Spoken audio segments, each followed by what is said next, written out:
And in some political news, retired President Uhuru Kenyatta came face-to-face with his successor William Ruto in an inevitable public meeting since the inauguration. The two attended the ongoing peace efforts that President Kenyatta has been championing since his retirement. Ruto, who recognized the effort of his former boss, however, did not fail to remind the audience that they were from different political formations. Our reporter Grace Nganga tells us more.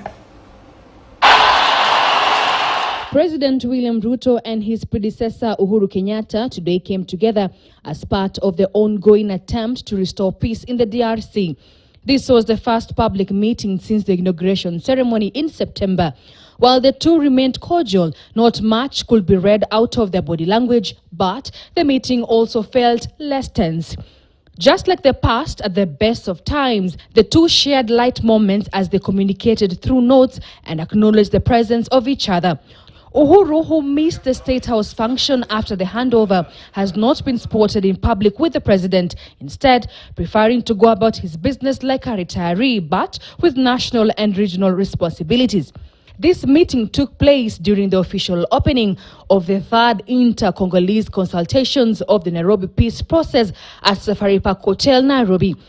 During the meeting that is seeking to get solutions for the ongoing conflict in DRC, the president revealed how, in pursuit for peace after the August polls, he had to look for Uhuru, convincing him to champion the peace mission upon retirement. I met His Excellency the President.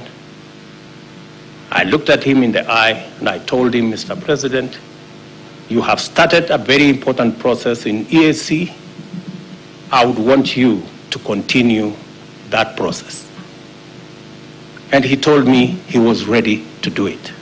Kenya has been, remains, and always will be a loyal and dependable partner of the DRC and a faithful member of our region in every mutually beneficial endeavor at all levels. Ruto further took the opportunity to congratulate Uhuru on how he has handled the mission, urging DRC to embrace dialogue for the sake of peace and stability of their people.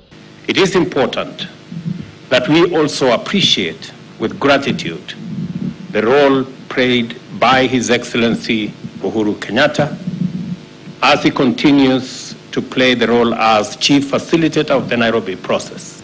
Our continent is ripe for the huge opportunities.